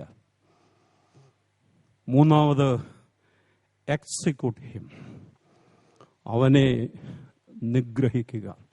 The crass, CRASS, employment of power. അർത്ഥമെന്ത്? നെറികെട്ടതായ അധികാര ദുർവിനിയോഗം. ഇതിൽ കൂടുതൽ നെറികെട്ട അധികാര ദുർവിനിയോഗം നടത്തിയ ആളുണ്ടോ ചരിത്രത്തിൽ? തന്റെ അനുഗ്രഹീതനായ ഒരു യോദ്ധാവിനെ, അവന്റെ ഭാര്യ 2 വാക്കുച്ചരിച്ചപ്പോൾ സിംഹാസനവും രാജ്യവും ആകെക്കൂടെ തകിടം മറിയുന്നതായി തോന്നിയ രാജാവിന് അധികാരത്തിന്റെ ലഹരി തലയ്ക്ക് പിടിച്ചു. അദ്ദേഹം പറഞ്ഞു, 2 കാര്യത്തിൽ തന്ത്രം ഉപയോഗിച്ചോളും വീഴുന്നില്ല, ഇവനെ വീഴ്ത്തിയിട്ടേ ഉള്ളൂ കാര്യം. അവനെ കൊല്ലുവാൻ രഹസ്യമായി സൗകര്യപൂർവ്വം കൊല്ലുന്നതിന് ആരെ ആവശ്യമുണ്ട്? ദല്ലാളന്മാരെ ആവശ്യം. അധികാര ദല്ലാളന്മാർ ദാവീദിന് അധികമില്ല, കുറച്ചുണ്ടായിരുന്നു. നാടൻ ഭാഷയിൽ ശിങ്കിടികൾ എന്ന് പറയും. രാജാവിന്റെ ഇമേജ് അവരാണ് സൂക്ഷിക്കുന്നത്, അത് പെർപെക്ച്വേറ്റ് ചെയ്യുന്നത് അവരാണ് ദുർവിനിയോഗം അധികാരത്തിന്റെ ഇംപ്ലിമെന്റ് ചെയ്യാൻ സഹായിക്കുന്നവർ. യോവാബ് എന്ന് അദ്ദേഹത്തിന്റെ പേര്. ലെഫ്റ്റനന്റ് ആണ്, സൈനികരുടെ നേതാവാണ്. യോവാബിനെ ഒരിക്കൽ ഈ ദാവീദ് ശപിച്ചതാണ്, അബ്നേറിനെ കൊന്നതിന്. എന്നാൽ ഈ കാര്യം വന്നപ്പോൾ അവരുടെ പരസ്പര സഹായ സംഘമാണ് നടക്കുന്നത്. യോവാബിനെ കൂട്ടുപിടിക്കുകയാണ്. ബുദ്ധിശാലിയാണെന്ന് യാദാവിനറിയാം. എന്ത് ചെയ്യണം? അവൻ സൗകര്യപൂർവ്വം സംശയരഹിതമായി ഉറിയാവിനെ കൊല്ലണം. ഉറിയാവിന്റെ കയ്യിൽ തന്നെ അവന്റെ ഡെത്ത് വാറണ്ട് കൊടുക്കുന്ന കരുണയില്ലാത്ത യജമാനായി മാറിപ്പോയുള്ളൂ ദാവീദ്. എത്രയോ കരുണയുള്ളവൻ, ഒരിക്കലും ആട്ടിടയന്റെ ഹൃദയം നഷ്ടപ്പെടാത്തവൻ. ഒരു ലെറ്റർ എഴുതി, ആരെ കൊല്ലാനാണോ ഓർഡർ, അത് അവന്റെ കയ്യിൽ തന്നെ മടക്കി കൊടുക്കുകയാണ്. നീ ചെന്ന് യോവാബിനെ ഏൽപ്പിക്കണം. അതിന്റെ കാര്യങ്ങളെക്കുറിച്ചൊന്നും യോവാബ് നോക്കിയിട്ട് ഒന്നും ചോദിക്കുന്നില്ല. രാജാവിനോടൊന്നും ചോദിക്കേണ്ട ആവശ്യമില്ല. രാജാവിന്റെ മനസ്സ് ശരിക്കറിയുന്ന ശിങ്കിടിയുടെ പേരാണ് യോവാബ്. ഒരു ധ്യാന പുസ്തകത്തിൽ പറഞ്ഞു, 2 പുസ്തകങ്ങൾ എഴുതണം യോവാബിനെ കുറിച്ച് എന്തെങ്കിലും അറിയണമെങ്കിൽ. ഒന്ന്, നല്ല ബുദ്ധിയുള്ള, ദാവീദിനോട് വളരെ ലോയലായിട്ടുള്ള ലെഫ്റ്റനന്റ്, അതാണ് ഒരു ബുക്ക്. രണ്ടാമത്തതിൽ മറ്റൊരു വ്യക്തിത്വമാണ് തെളിയുന്നത്. രണ്ടും തമ്മിൽ യാതൊരു ബന്ധവുമില്ല. 2 ബുക്കുകൾ എഴുതേണ്ടി വരും യോവാബിനെ കുറിച്ച്. അത്രയും സ്വഭാവമാണ്. രാജാവിനോടുള്ള ലോയൽറ്റിയിൽ കറതീർന്നതായിട്ടുള്ള ലോയൽറ്റിയാണ്. എന്നാൽ എന്തൊരു ഭയങ്കരമാണ് selfish ruthlessness to keep his power. അവന്റെ തന്നെ ആ സൈന്യത്തിലെ സ്ഥാനം ഉറപ്പിക്കുവാൻ എന്തും ചെയ്യാൻ മടിക്കാത്തവൻ. രാജാവിന്റെ സ്ഥാനം നിലനിർത്തുന്നതോടൊപ്പം തന്റെ സ്ഥാനവും നിർത്തുക. വിൻഡിക്റ്റീവ് ട്രച്ചറി, ഭയങ്കരമായ പ്രതികാര ബുദ്ധിയാണ്. അതിന്റെ ആൾരൂപമാണ് യോവാബ്. അദ്ദേഹത്തെയാണ് കൂട്ടുപിടിച്ചിരിക്കുന്നത്. ഒരിക്കൽ അബ്നേറിനെ കൊന്നപ്പോൾ കുറ്റമില്ലാത്ത രക്തത്തെ ചൊരിഞ്ഞു എന്ന് പറഞ്ഞ് ശപിച്ചതാണ് യോവാബിനെ ദാവീദ്. യോവാബിനെ കൂട്ടുപിടിച്ചിട്ട് പറഞ്ഞു, അവന്റെ ദൗത്യം ക്ലിയറാണ്, സൗകര്യപൂർവം എന്നാൽ സംശയരഹിതമായി അവനെ നീക്കം ചെയ്യണം, എക്സിക്യൂട്ട് ചെയ്യും പടക്കളത്തിൽ. അതിലും ബുദ്ധി യോവാബ് രാജാവിന് വേണ്ടി ഉപയോഗിക്കുന്നുണ്ട്. ഒരാളെ തന്നെ കൊന്നാൽ സംശയത്തിന്റെ സൂചി ഒന്നുകിൽ രാജാവിന്റെ മേൽ അല്ലെങ്കിൽ യോവാബിന്റെ മേൽ വരുമെന്നറിഞ്ഞതുകൊണ്ട് രാജാവിനേക്കാൾ ബുദ്ധി പ്രയോഗിച്ചിട്ട് യുദ്ധക്കളത്തിൽ പട വളരെയധികം കൂടിയ സ്ഥാനത്ത് ഒരു സംഘത്തെ ചാവേറപ്പട പോലെ നിർത്തുകയാണ്. ഒരാൾ മാത്രം പോകരുത്. കൂടെ കുറെ സൈനികരുടെ ചത്തു കഴിഞ്ഞാൽ ആരും സംശയിക്കുകയില്ല. അത് കഴിഞ്ഞൊരു മെസ്സഞ്ചറെ ട്രെയിൻ ചെയ്യുകയാണ്. അവന്റെ കയ്യിൽ കൊടുത്തെങ്കിലും അവനൊരു പിടിയുമില്ല. ലൈനിന്റെ ഇടകൾ വരികൾക്കിടയിൽ വായിക്കാൻ യോവാബിനറിയാം. ഏത് കാര്യത്തിൽ രാജാവ് സന്തോഷിക്കും, ഏത് കാര്യത്തിൽ രാജാവ് ദുഃഖിക്കും, ഇത് രണ്ടും വലിയ നീതിബോധത്തിൽ നല്ലെന്നും യോവാബിനറിയാം. ശരിക്ക് രാജാവിനെ അറിയാവുന്ന ആളാണ്. അതുകൊണ്ട് യുദ്ധ റിപ്പോർട്ടൊന്നും രാജാവിന് വിഷയമല്ല എന്നറിയാം. അതിലെ ഒരൊറ്റ ലൈൻ മാത്രമാണ് രാജാവിന് താല്പര്യം. അതെന്താണ്? അത് കുറിച്ച് മെസ്സഞ്ചറുടെ കയ്യിൽ കൊടുത്തയക്കുകയാണ്. ദാവീദ് നോക്കി, വാചകം ഇങ്ങനെയാണ്: രാജാവേ, നിന്റെ ഭൃത്യനായ ഊരിയാവ് മരിച്ചുപോയി.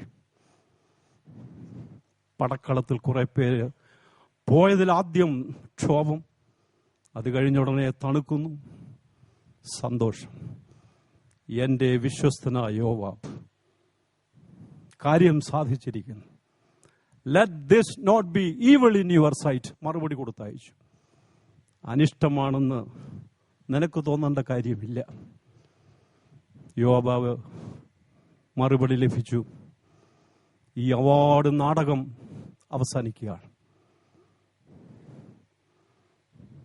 അധികാര ദല്ലാളിന്റെ ശുഭപര്യവസായിയായ നാടകം. രാജാവിന് സമാധാനം, യോവാബിന് പ്രശംസ. ഇത് ജീവിതത്തിൽ നടക്കുന്നു. എവിടെയെല്ലാം അധികാരമുണ്ടോ അവിടെയെല്ലാം നടക്കാൻ സാധ്യതയുള്ളതാണ്. എന്നാൽ ഇതിനിടയിൽ നമുക്കറിയാം, there is a pock in the wheel. അങ്ങനെ സുഗമമായി വണ്ടി ഉരുണ്ടു പോകുമെന്ന് ആരും വിചാരിക്കരുത്. സുഗമമായി വണ്ടി ഉരുണ്ടു പോയില്ല. യോവാബ് മാത്രം കണ്ടു എന്ന് ചിന്തിക്കരുത്. യോവാബ് മാത്രം അറിഞ്ഞു എന്ന് ചിന്തിക്കരുത്. The hawk that God is. ജാഗരൂകനായ ദൈവം ജീവിക്കുന്നു. ദാവീദേ, നിനക്കങ്ങനെ ഒരു പെർഫെക്റ്റ് ക്രൈം ചെയ്യാൻ നീ എത്ര അധികാരമുള്ളവനാണെങ്കിലും സാധിക്കില്ലെന്ന് ഓർത്തുകൊള്ളുക. David send people to war. നിരനിരയായി ക്രിയാപദങ്ങളാണ്. David send people to war. David sent people to inquire about Bathsheba. David sent people to bring Bathsheba. David sent people to call Uriah. David sent a letter to Uriah. 5 പ്രാവശ്യം അയച്ചവനാണ്. അധികാരിയല്ലേ, എന്തും ചെയ്യാം. 6ാമത്തെ പ്രാവശ്യം അയച്ചത് ഈ രാജാവല്ല, ദൈവമെന്ന രാജാക്കന്മാരുടെ രാജാവ്, എല്ലാം കാണുന്നവൻ. സങ്കീർത്തനക്കാരന്റെ ഭാഷയെ പറഞ്ഞാൽ ഗോഡ് ഈസ് ദ ഗ്രേറ്റസ്റ്റ് ഇൻസോംനിയാക്. നിദ്രാവിഹീനനായ ദൈവം, ശ്രദ്ധാലുവായ ദൈവം, ജാഗരൂകനായ ദൈവം. നിനക്ക് ഇതിനകത്തൊരു അനിഷ്ടവും വിചാരിക്കരുത് എന്ന് നിനക്ക് എഴുതാം യോവാബിന്. എന്നാൽ this is evil in my sight, I look at it in another perspective. ദാവീദിനോട് ദൈവം പറയുന്നത് അതാണ്. നിനക്ക് യോവാബിന് അങ്ങനെ എഴുതാം, കുഴപ്പമൊന്നുമില്ല. Let this not be evil in your sight. God said this is evil act. നിന്റെ പാപം അഡൽട്ടറി അല്ല, വ്യഭിചാരമല്ല നിന്റെ പാപം. Now the king of Israel has become a murderer. കൊലപാതകനായി കഴിഞ്ഞു നീ. നിന്റെ അടുക്കിലേക്ക് നീ എത്ര പ്രാവശ്യം അയച്ചു? പടക്കളത്തിലേക്ക് ആളുകളെ അയക്കുന്നു, ബത്ശബയുടെ അടുക്കൽ ആളുകളെ അയക്കുന്നു, കൊണ്ടുവരാൻ ആളുകളെ അയക്കുന്നു. അത് കഴിഞ്ഞ് ഊറിയാ വിളിപ്പിക്കാൻ ആളുകൾ അയക്കുന്നു, ഊറിയാവിന്റെ കയ്യിൽ എഴുത്തു കൊടുത്ത് അയക്കുന്നു. എല്ലാം അയക്കലാണ് 5 പ്രാവശ്യം. ഇവിടെ decisive verb God uses. God send. ആരാന്ന് പറയാമോ? ക്വിസ് കോമ്പറ്റീഷൻകാര് ആരെ അയച്ചു? നാഥാൻ. എനിക്ക് തോന്നുന്നത് മുംബൈയിൽ ഉണ്ടായിരുന്നെങ്കിൽ, ആ പാലസിൽ രഹസ്യമായി വെച്ചിരുന്നെങ്കിൽ കൂടെ കൂടെ കേൾക്കുന്ന ശബ്ദം ഒന്നേ ഉള്ളായിരുന്നു. ആരവിടെ?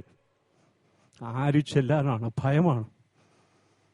അത് കഴിഞ്ഞപ്പോൾ ഒരു ദിനം ആരവിടെ എന്നുള്ള രാജാവിന്റെ ചോദ്യത്തിന് മറുപടി കിട്ടി. Your friend Nathan has come. നിന്റെ സ്നേഹിതനായ നാഥാൻ എത്തിയിരിക്കുന്നു. ഇങ്ങനെയുള്ള സ്നേഹിതർ നല്ലതാണ്. ദാവീദിന് ശൗലിന്റെ മകൻ യോനാഥാൻ, ദാവീദിന് ഇതാ മറ്റൊരു സ്നേഹിതൻ നാഥാൻ. എന്തെങ്കിലും ഗുണമായിരിക്കും. ബാർക്കലിയാച്ചന്റെ ഭാഷയെ പറഞ്ഞാൽ oasis of sweetness in the desert of bitterness. വളരെ ദുഃഖിതനായ ദാവീദിന് ഇവന്റെ വരവ് നല്ലതായിരിക്കുമെന്ന് ചിന്തിച്ചു കാണാം. നാഥാൻ വന്നു, പോയ വഴി. അനുഗ്രഹീതനാണ് Nathan. Nathan discovered a story. He is prayerful enough to find a way of appealing to his heart, to King's heart. At the same time, bold enough and frank enough to say, thou art the man who did this crime. വളരെ പ്രാർത്ഥനാപൂർവം നെയ്തെടുത്ത കഥയാണ് ധനികന്റെ ആടുകളുടെയും ദരിദ്രന്റെ പെൺകുഞ്ഞാടിന്റെയും കഥ. ഒടുവിൽ കഥ അവസാനിക്കാൻ നേരത്ത് സിംഹാസനത്തിലിരുന്ന രാജാവ് ചാടി എണീറ്റ് പറയുന്നുണ്ട്, അവൻ മരണയോഗ്യൻ. നാഥാൻ സീസ് ദി ഓപ്പർച്യൂണിറ്റി. അവസരം പാഴാക്കിയില്ല നാഥാൻ. താൻ എന്തിനു വേണ്ടി വന്നോ അക്കാര്യം വെളിപ്പെടുത്തുകയാണ്. എന്തിനാണ് വന്നത്? Nathan took upon himself the task of telling David that the end seal is put on your kingdom. നിന്റെ രാജ്യം അവസാനിച്ചിരിക്കുന്നു, അതിന് സീല് വെക്കാൻ വന്നിരിക്കുകയാണ്. ആർക്കും ഇഷ്ടമല്ല പ്രിയ സത്യം. നാഥാൻ അത് ഏറ്റെടുത്തതാണ്, സുന്ദരമായി അവതരിപ്പിച്ചു. രാജാവ് തന്നെ ഒക്കേഷൻ ഉണ്ടാക്കി. ആ അവസരം നാഥാൻ ശരിക്കുപയോഗിച്ചു. അവൻ മരണയോഗ്യനെന്ന് പറയുകയും നാഥാൻ പറഞ്ഞ ആ മനുഷ്യൻ നീ തന്നെ. 2 ശമൂവേൽ 12-ാം അധ്യായം 7-ാം വാക്യം. നാഥാൻ ദാവീദിനോട് പറഞ്ഞത് ആ മനുഷ്യൻ നീ തന്നെ. Thou art the man who did this crime. ശാന്തമായി, എങ്കിലും സത്യത്തിൻ്റെതായ ഇടിമുഴക്കം അതിലുണ്ടായിരുന്നു. Leading David to conviction, confession and cleansing. എന്തൊരു നല്ല സ്നേഹിതനാണ്. ഇത്തരത്തിലുള്ള സ്നേഹിതരെ ഏതധികാരിക്കും അതിൽ കൂടുതൽ ദൈവം തരാൻ ഒന്നുമില്ല. The greatest God-given gift to David is Nathan. ശിങ്കിടികളുണ്ടായിരുന്നു, അവരെല്ലാം ഓടി മറയും അധികാരം പോയി എന്ന് കണ്ടാൽ. ഇതാ നാഥാൻ നിൽക്കുന്നു. നിന്റെ രാജ്യവും രാജ്യത്വം എല്ലാം തീരാറായിരിക്കുന്നു. ഇനിയുമെങ്കിലും നിന്റെ സമാധാനത്തിനുള്ള വഴി അറിഞ്ഞുവെങ്കിൽ കൊള്ളായിരുന്നു. ഇനിയുമെങ്കിലും അത് ശരിക്കേറ്റു. നമ്മളെക്കാൾ എത്രയോ നല്ലവനാണ് ദാവീദ്. ഈ ഒരൊറ്റ കഥ, ഇവിടെ 7 ദിവസമായി കഥകളുടെ സമാഹാരം, എന്തെല്ലാം കേൾക്കണം, ഒരു മാറ്റവുമില്ല. ഒരു ചെറിയ കഥയാണ് നാഥാന്റെ. അതെന്ത് ചെയ്തു? Leading him to conviction, confession and cleansing. ഒരു റിപ്പൻറ്റൻസിലേക്കും റിഫോർമേഷനിലേക്കും നയിക്കുകയാണ് ദാവീദിനെ. ദാവീദ് ദൈവത്തോട് ഒരു കാര്യം പറഞ്ഞു, ശ്രദ്ധിക്കണേ. ഒരു കുളിക്കുന്ന സ്ത്രീയാണ് ജീവിതത്തിന്റെ ഭ്രംശം ഉണ്ടാക്കിയതെങ്കിൽ ഏറ്റവും ഒടുവിലത്തെ ദൈവത്തോടുള്ള ദാവീദിന്റെ അപേക്ഷ കേൾക്കണമോ? എന്നെ കഴുകുവാൻ, ശുദ്ധീകരിക്കുവാൻ എനിക്കൊരലക്കുകാരനെ, മുഷിഞ്ഞ വസ്ത്രങ്ങൾ കഴുകി വെടിപ്പാക്കുന്ന ഒരുവനെയോ ഒരുവളെയോ ദൈവമേ നീ എനിക്ക് തന്നാലും. There was aberration in David's life through a bathing woman. ഇപ്പോൾ അതിൽ നിന്ന് രക്ഷപ്പെടാൻ ഏറ്റവും ഒടുവിലായി ദൈവത്തോട് യാചിച്ചതാണ്, എന്നെ കല്ലേലിട്ട് അലക്കണം. Clean me, purge me. എൻ്റെ മാലിന്യങ്ങൾ നീക്കുവാൻ എന്നെ അലക്കിയാലും അതിൻ്റെ വേദന ഞാൻ സഹിക്കട്ടെ. ഇത് ദൈവത്തോട് പറയുന്ന ദാവീദുണ്ടെങ്കിൽ നമ്മൾ ആര് ദാവീദിനെ കുറ്റം പറയാൻ? അനുതാപത്തിന്റെ കണ്ണുനീര് കൊണ്ട് അവസാന കൈക്ക് ദാവീദ് സുവർണ ശ്രേണികൾ ഉണ്ടാക്കി. അതിൽ ചവിട്ടി ചവിട്ടി മനുഷ്യത്വത്തിന്റെ മഹോന്നതമായ മേഖലയിലേക്ക് നടന്ന അനുഗ്രഹീതനാണ് ദാവീദ്. നമ്മളെവിടെ കിടക്കുന്നു? ദാവീദ് അത് ചെയ്തു, ഇത് ചെയ്തു, ഇതെല്ലാം പറഞ്ഞുകൊണ്ട് നടക്കുക. ഞാനോ രക്ഷപ്പെട്ടില്ല. ദാവീദ് രക്ഷപ്പെട്ടു കഴിഞ്ഞു. അവൻ ദൈവത്തോട് യാചന കഴിക്കുന്നു. ആ രക്ഷയുടെ സന്തോഷത്തിലേക്ക് നമുക്ക് വരയണം.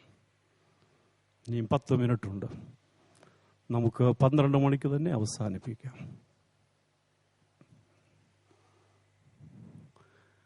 2-3 പിക്ചേഴ്സ് മനോരമയിൽ വന്നു. ഒന്ന്, നമുക്ക് ആ കുഞ്ഞ് പോയ സ്ഥലത്തേക്ക് നമുക്ക് പോകാൻ ഇഷ്ടമാണ്. ആ കുഞ്ഞിനെ ആംബുലൻസിൽ ഹോസ്പിറ്റലിലേക്ക് മാറ്റുമ്പോൾ മനോരമയുടെ ഒരു ഫോട്ടോഗ്രാഫർ അദ്ദേഹത്തോട് എനിക്ക് ചോദിക്കാനുള്ളത്, കൈ വിറയ്ക്കാതെ അതൊക്കെ എങ്ങനെ എടുത്തു? ഒരു കൊച്ച് നിർമ്മല ശിശു ഒരു പുതപ്പ് കൊണ്ട് മൂടിയിട്ടുണ്ട്. അടിക്കുറിപ്പ് അവരുടേതാണെങ്കിലും ഹൃദയ ദ്രവീകരണ ക്ഷമതയുള്ള അടിക്കുറിപ്പാണ്. മനോരമയിൽ ആ പിക്ചറിന്റെ അടിയിൽ കുറിച്ചു, വിളിക്കല്ലേ എന്നല്ല, വാചകം ശരിയായ കൊച്ചന്റെ ആകത്തില്ല, വിളിച്ചല്ലേ, മോൾ ഉറങ്ങുകയാണ്. പക്ഷെ ആ കുട്ടി ശോഭയേറിയ നാട്ടിൽ എത്തിക്കഴിഞ്ഞു. അത് നമുക്കിഷ്ടമാണ്, അക്കരയ്ക്ക് യാത്ര ചെയ്യുക. ആ കുട്ടി അവിടെ പോകും. അത് നമ്മുടെയും ഈ ജീവിതയാത്രയുടെ പരിസമാപ്തിയായിരിക്കണം, യാതൊരു സംശയമില്ല. മറ്റൊന്ന് ഞാൻ സൂചിപ്പിച്ചു കഴിഞ്ഞൊരു ബാലിയെ, ഒരു പെൺകുട്ടിയെ ഇട്ടിട്ട് നീതു എന്ന അമ്മ മറഞ്ഞു കളഞ്ഞൊരു രാത്രി വീണ്ടും പ്രത്യക്ഷപ്പെടുന്നുണ്ട്. എന്നാൽ ഇതിലേക്കൊക്കെ നയിക്കുന്ന കാര്യം, അവിടേക്ക് നമ്മൾ എന്നാണ് പോവുക, എന്നാണ് സഭ നീങ്ങുക? വത്സാ ജോണിനെ വിട്ടേച്ച് ഇവിടെ ഇരുന്നാൽ മതിയോ? ഇങ്ങനെയുള്ള തിരോധാനത്തിന്റെ പിന്നിൽ പല കാര്യങ്ങൾ കാണും. അത് പ്രോബ് ചെയ്ത് അവരായിരിക്കുന്നിടത്തേക്ക് എന്നാണ് പോവുക? ജീവിതത്തിൽ തോറ്റുപോയവർ. എസ് ശാരദക്കുട്ടി പരിമല മലയാളം പഠിപ്പിക്കുന്ന ടീച്ചറാണ്. അംഗങ്ങൾക്കിടയിൽ നിന്ന് പങ്ക്തിയിൽ മനോരമയിൽ എഴുതും. ഈ കഴിഞ്ഞ ആഴ്ച വന്ന് നമുക്ക് പറ്റിയതാണ്. അവിടേക്ക് നമ്മൾ എന്നാണ് പോവുക? അതാണ് അതിൻ്റെ ഹെഡിങ്. നമ്മുടെ തീം എന്താണ്? എഴുന്നേൽപ്പീൻ, നാം പോകാം. ശാരദക്കുട്ടി ചോദിക്കുന്നു, അവിടേക്ക് നമ്മൾ എന്നാണ് പോകുന്നത്? 6ാം ക്ലാസ്സിൽ അവർ ഒരുമിച്ച് പഠിച്ചവരാണ്. ഒരുമിച്ച് പഠിച്ച കുട്ടിയുടെ പേര് ഗ്രേസി എന്നാണ്. അവർ പഠിക്കുമ്പോഴാണ് ഓൾ പ്രൊമോഷൻ. ഗ്രേസി അല്ലേ ജയിക്കില്ലായിരുന്നു, ജേസി ജയിച്ച് 7ാം ക്ലാസ്സിലായി. പക്ഷെ കീറ്റ്സിന്റെ ഒരു പദ്യം മനഃപ്പാഠമാക്കണം, സാധിച്ചില്ല. ടീച്ചർ കരിശം. ഒടുവിൽ ഹെഡ് മാസ്റ്ററുടെ മുറി കൊണ്ട് നിർത്തി. അധ്യാപകർ കൂടിയിട്ടുണ്ട്. അപ്പോൾ ഈ ഗ്രേസി ഒരു ചോദ്യം ഹെഡ് മാസ്റ്ററോട് ചോദിച്ചു. ചോദ്യം ഇതായിരുന്നു: ഞാൻ തോറ്റ കുട്ടിയല്ലേ, എന്തിനാണ് എന്നെ ജയിപ്പിച്ചത്? അത് കഴിഞ്ഞ് എന്നെ ഇത്തരത്തിൽ ദുഃഖിപ്പിക്കുന്നത് എന്തിനാണ്? ഹെഡ് മാസ്റ്ററുടെ കയ്യിൽ നിന്ന് വടി താഴെ പോയി. ആ ചോദ്യത്തിൽ ദാർശനികതയുടെ മാനമുണ്ട്. ഞാൻ തോറ്റ കുട്ടിയാണ്, ഓൾ പ്രൊമോഷൻ, എന്നെ ജയിപ്പിച്ചത് എന്തിനാണ്? എന്നിട്ട് അത് പഠിച്ചില്ല, ഇത് പഠിച്ചില്ലെന്ന് പറയുന്നു. ഞാൻ ഇടയും, വള്ളംകുളത്തെ ആനയെപ്പോലെ ഇടയും. സമൂഹം അത് ചെയ്യുന്ന ആളുകളെ നന്നാക്കാൻ വടിയുമായി, പഴയ ചുരലുമായിട്ടാണ്. അവരോട് ഇടയുന്നതായിട്ടുള്ള ആളുകളുണ്ടെങ്കിൽ നമ്മൾ തല്ലിക്കൊല്ലാനൊന്നും ശ്രമിക്കരുത്. അവരിടയുക തന്നെ ചെയ്യും. കാര്യം ആ ചോദ്യത്തിൽ ഞാൻ തോറ്റ കുട്ടിയാണ്, എന്നെ ജയിപ്പിച്ചത് എന്തിനാണ്? അതിൽ ദാർശനികതയുടെ മാനമുണ്ട്, ഡയമെൻഷൻ. പിന്നെന്തുകൊണ്ട്? കാവ്യാത്മകതയുണ്ട്, സർഗാത്മകതയുടെ കലാപമുണ്ട്, നിസ്സഹായതയുടെ വേദനയുണ്ട്. അവിടേക്ക് നമ്മൾ എന്നാണ് പോവുക? നമുക്ക് സാധിക്കുമോ? റിംബോ. ഞാൻ ആദ്യമായിട്ട് ഈ ആർട്ടിക്കിൾ അവസാനിക്കുമ്പോൾ റിംബോയുടെ ചോദ്യം ചോദിച്ചാണ് ശാരദക്കുട്ടി അവസാനിപ്പിച്ചത്. ഞാനപ്പോൾ എഴുത്തുകാരിയെ ചോദിച്ചു. അപ്പോൾ പറഞ്ഞു ആർതർ റിംബോ എന്നാണ്. ആർതർ റിംബോ 37 വയസ്സ് വരെ ജീവിച്ചുള്ളൂ. 19ാം വയസ്സിൽ എഴുത്ത് നിർത്തിയ ആളാണ് Rimbaud. French poet, 19th century. 37 വയസ്സ് വരെ ജീവിച്ചെങ്കിലും 19 എഴുത്ത് നിർത്തി. അദ്ദേഹത്തെ വിക്ടർ യൂഗോ പറഞ്ഞു ഇൻഫന്റ് ഷേക്സ്പിയർ. ആളിന്റെ വാക്കുകൾ ഇങ്ങനെയാണ്. എന്താണ് നമ്മൾ ചിന്തിക്കാൻ പോകുന്നത്? അവിടേക്ക് നമ്മൾ എന്നാണ് പോവുക? അവിടേക്ക് നമ്മൾ എപ്പോഴാണ് പോവുക? കടലോരങ്ങളും പർവ്വതങ്ങളും കടന്നുള്ള അവിടേക്ക്. ഒരു പുതിയ സൃഷ്ടിയുടെയും പുതിയ വിവേകത്തിന്റെയും ഉൽപ്പത്തിയെ അഭിവാദനം ചെയ്യുവാൻ, പ്രജാപീഡകരുടെയും രാക്ഷസരൂപങ്ങളുടെയും പലായനം കാണാൻ, അന്ധവിശ്വാസങ്ങളുടെ അന്ത്യം കാണാൻ, പുതിയതിനെ വരവേൽക്കാൻ നാം എപ്പോഴാണ് അവിടേക്ക് പോകുക? 19ാം നൂറ്റാണ്ടിൽ റിംബോ എന്ന കവി ഉയർത്തിയ ചോദ്യമാണ്. നമുക്ക് പത്രത്തിൽ ഫോട്ടോ കാണുക, അത് കഴിഞ്ഞ് കുറച്ചു പേരൊക്കെ കരയുമായിരിക്കും.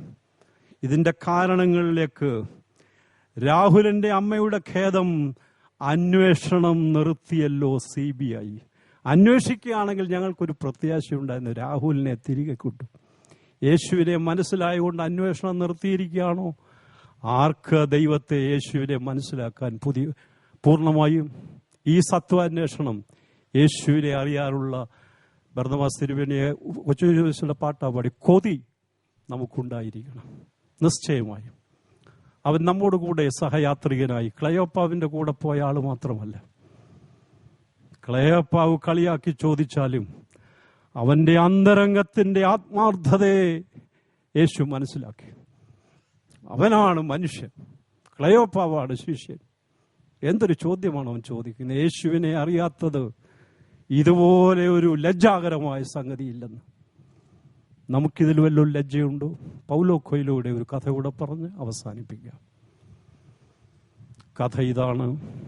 ഒരു യജമാനൻ, അവൻ്റെ ദാസൻ പാവമാണ്.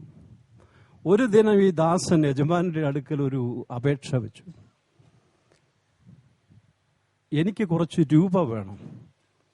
യജമാനൻ ചിന്തിച്ചിട്ട് പറഞ്ഞു, ഒരു കണ്ടീഷൻ, അടുത്തുള്ള മലയിൽ ഈ വരുന്ന രാത്രിയിൽ നീ രാത്രി മുഴുവൻ അതിൻ്റെ മണ്ടയ്ക്ക് മുകളിൽ ചെലവഴിക്കണം. അവൻ അവിടുന്ന് ദുഃഖിതനായി തിരിഞ്ഞു നടന്നിട്ട് തൻ്റെ കൂട്ടുകാരനെ കണ്ട് തൻ്റെ പ്രയാസം പറഞ്ഞു. കൂട്ടുകാരൻ ചിന്തിച്ചിട്ട് പറഞ്ഞു, നിനക്ക് പണം ആവശ്യമുണ്ടല്ലോ, ഇച്ചിരി തണുപ്പ് കൂടുതൽ കാണും, നീ അവിടെ പോയി രാത്രി ചെലവഴിച്ചാട്ടെ.